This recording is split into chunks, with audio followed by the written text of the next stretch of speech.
Une question bien faite, elle a le pouvoir de générer des réponses très créatives en nous. Ou, lorsque nous ne pouvons pas atteindre les réponses, la question nous emmène même pour nous conduire à un processus de changement. Par exemple, quand je me demande « Qu'est-ce qu'un être humain doit être heureux ?» Je veux peut-être trouver les réponses en plaçant toutes les dimensions du bonheur matériel, ce qui n'est pas un problème. J'ai besoin de réalité matérielle. Je peux être presque saturé de beaucoup. Je trouve des gens qui ont beaucoup tout le temps et je sais à quel point il leur est difficile de gérer tout ce qu'ils ont. Parfois, ils passent une bonne partie de la vie et du temps en gérant ce qu'il a matériellement réalisé. Et ça ne l'apprécie pas, non, tu vois? Ils gèrent. J'aime dire ça. J'ai essayé de ne pas l'avoir et aujourd'hui je l'expérimente. Les deux sont difficiles. Ne pas avoir est très difficile. Et avoir est également très difficile. À partir du moment où vous avez une maison, que vous avez les responsabilités de cette maison, les exigences de cette maison, vous perdez une partie de votre liberté. Les choses, il crée un contexte pour nous qui est l'emprisonnement. Aussi gratuit que nous sommes, nous avons toujours un droit, et parfois quelques modérés, d'autres un attachement exagéré aux choses. Au fait, quand il mourra, quand nous savons qu'il est proche de mourir, beaucoup pèsent pour savoir qui sera les choses. Une personne qui était libre, par exemple, de biens matériels à l'approche de la fin, ils seront beaucoup plus en conflit avec ce que les gens seront, le fils qui est parti. Maintenant, quand il y a un attachement matériel, la personne est beaucoup plus préoccupée par qui sera les choses que la façon dont les gens seront. Ainsi, contrairement à la richesse matérielle, à la richesse spirituelle, elle n'occupe pas de l'espace, il balaie des espaces en nous. Plus une personne est riche spirituellement, plus elle se sent vide, et non dans le sens où elle n'a pas de sens à la vie, mais plus elle crée de l'espace à l'intérieur pour pouvoir recevoir plus, contrairement aux accumulateurs. C'est tellement triste, n'est-ce pas? Vous pouvez regarder et porter votre jugement. Comment une personne peut-elle vivre dans un environnement aussi accumulé? Ouais, c'est une maladie. C'est un déséquilibre. C'est le point culminant d'un attachement attaché à la matière. Mais il y a des gens qui recherchent ce bonheur dans la matière. Extrapolent ce qui est nécessaire pour nous. Oui, le bonheur, il comprend également des dimensions matérielles de la vie. Mais ne vous y trompez pas. Après avoir ce qui est matériel, s'il n'y a pas de sens spirituel pour ce que vous avez, vous devenez prison pour nous. Vous vivrez pour gérer ce que vous avez construit, pour ne pas en profiter, et c'est très triste de vivre à gérer. Parfois, nous voyons des gens qui sont comme des chiens liés aux marchandises qu'ils ont. Quelqu'un s'approche et échoue déjà. Ce n'est pas comme ça. Vivre là-bas pour regarder. La voiture ne peut pas avoir une égratignure. S'il se rend compte qu'il a une égratignure, il ne dort plus la nuit. Il veut déjà l'autre jour et résoudre ce qui est un problème. C'est un attachement exagéré. Fait que le bonheur dépend de tout ce qui est matériel, mais avoir, s'il n'est pas couvert de réalité spirituelle, des significations spirituelles ne devient qu'un fardeau. Ensuite, vous arrivez à un moment où vous devez même demander, non? Qui est de qui? Est-ce la voiture qui est à moi ou je suis dans la voiture? Oui, le bonheur comprend des besoins matériels. C'est très bon pour nous. Les choses ne nous rendent pas plus riches, les choses ne font que nous rendre plus lourds, car c'est sans spiritualité. Parce que je pourrais bien enrober ce que la vie m'a donné à travers mon travail de signification spirituelle. Ma maison, par exemple, n'est plus un poids pour moi quand elle devient le lieu de mon vrai repos où je trouve ma paix, ma tranquillité, où je refais ma fatigue et où je mets les gens que j'aime. Tous ceux qui fréquentent cette maison font partie du bonheur spirituel. C'est tellement beau lorsque vous entrez dans une maison et que vous réalisez que le respect de l'autre est dans les petits détails. Ce n'est pas seulement une maison pour être belle, non. C'est un foyer d'avoir une signification spirituelle. C'est ça, là, les gens qui y transitent s'aiment. Et cela fait partie du bonheur spirituel. Vous êtes accompagné de gens que vous avez appris à aimer. L'autre n'est pas considéré comme un simple objet pour répondre aux besoins. Non, l'autre est un être qui fait partie de la joie de ma maison. Nous grandissons trop que les gens lorsque nous pouvons surmonter le sens de la matière. Non, nous devons permettre à Dieu de nous élever, de nous développer. Maturation spirituelle. Richesse spirituelle. Même pour nous aider à comprendre tout ce que nous réalisons matériellement. À tout ce que vous avez déjà accompli, tout ce que vous pouvez encore réaliser. Pour que vous soyez riche spirituellement, affectivement, et même alors que ce que vous avez déjà réalisé, ce n'est peut-être pas beaucoup, il est si plein de signification que vous vous sentez riche. Vous avez le sentiment que cela en valait la peine. Vous devenez généreux. Vous êtes reconnaissant à la vie. Ce qui est très mauvais lorsque nous n'apprenons pas la gratitude. Nous pouvons conquérir tant de choses, et nous ne sommes toujours pas satisfaits. Pourquoi? La richesse spirituelle d'être reconnaissant fait défaut. Pour comprendre ce que vous avez réalisé en conséquence qui mérite toujours d'être célébré. Je vous souhaite, dans vos difficultés, vous avez toujours le droit et la possibilité de retirer vos excès, afin que vous puissiez voir sous vos yeux votre vérité fondamentale, sans exagération. Juste vous. Et à partir de cela, vous rencontrez le chemin de la vie. Qu'est-ce que j'aime de l'autre? C'est ce qui reste de notre rencontre. C'est ce que nous taquins quand nous sommes ensemble. L'amitié, cela fonctionne comme ça. J'aime ce que nous taquins quand nous sommes ensemble.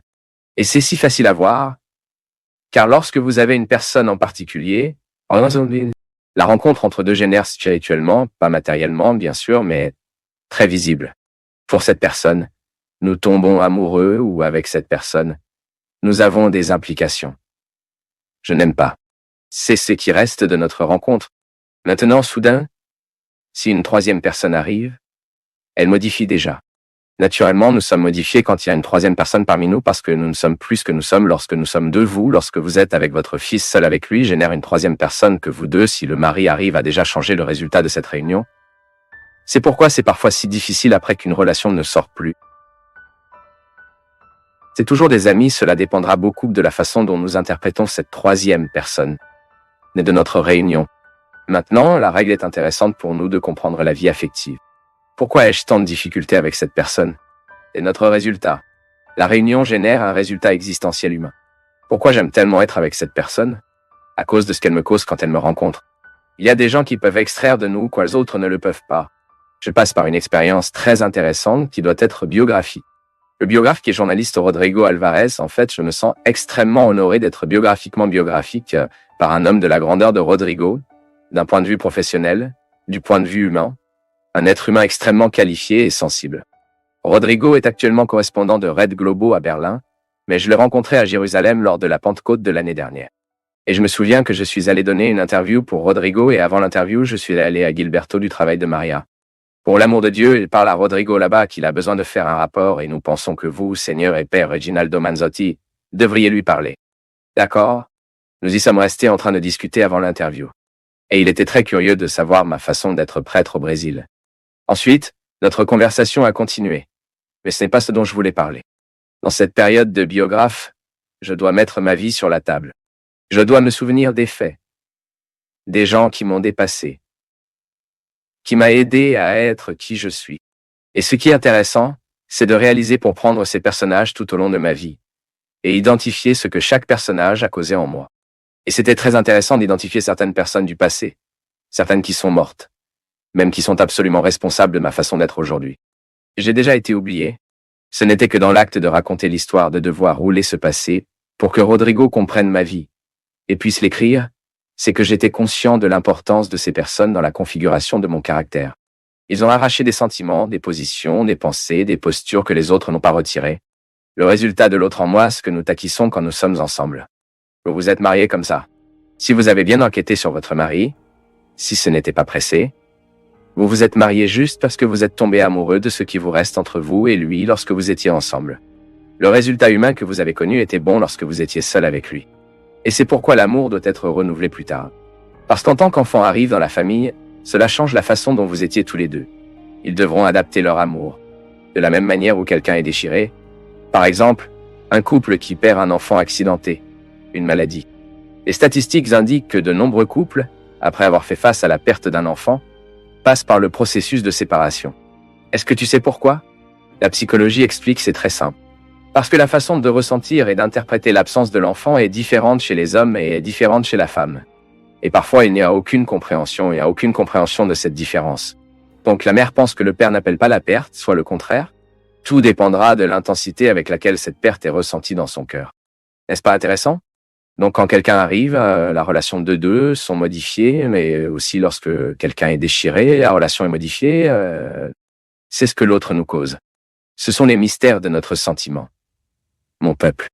L'être humain est très mystérieux. C'est très énigmatique. Bon, ma chère façon. Mon cher producteur. Elle est au fond, dit sur Internet. Appelle. Si je ressentais profondément ce que je dis. L'être humain est mystérieux. C'est pourquoi, les gars, nous devons beaucoup freiner notre langue. Pour faire des jugements précipités, pour tirer des conclusions précipitées. Nous sommes d'un pur mystère. nous devons en obtenir beaucoup plus. C'est l'observation que nous nous donnons des conditions, la capacité de faire face à l'autre, d'être son père, d'être une mère, d'être un frère, et ainsi. Sans cette observation, nous ne savons même pas ce que l'autre a provoqué en nous. Et vous savez que lorsque nous avons cette sagesse, cette pensée légèrement plus profonde, nous commençons à comprendre même pourquoi nous avons l'implication de cette personne. Parce que c'est naturel, il n'y a aucun moyen d'éviter. Certaines personnes, nous sommes plus conviviales, d'autres moins. Je sais que certaines personnes veulent que je ne le ressens pas parce que je suis prêtre, mais je suis désolé, ce n'est pas comme ça que ça marche. Je n'ai pas le droit de mépriser qui que ce soit. Je n'ai pas le droit de traiter personne de la même manière que vous n'avez pas. Maintenant, mon sentiment de vouloir la proximité de ceci ou de cela, je suis désolé. C'est humain. Je n'ai pas le droit de négliger mon opportunité d'être prêtre dans la vie de quelqu'un. Mais j'ai le droit d'élire ceux qui ont participé à mon intimité.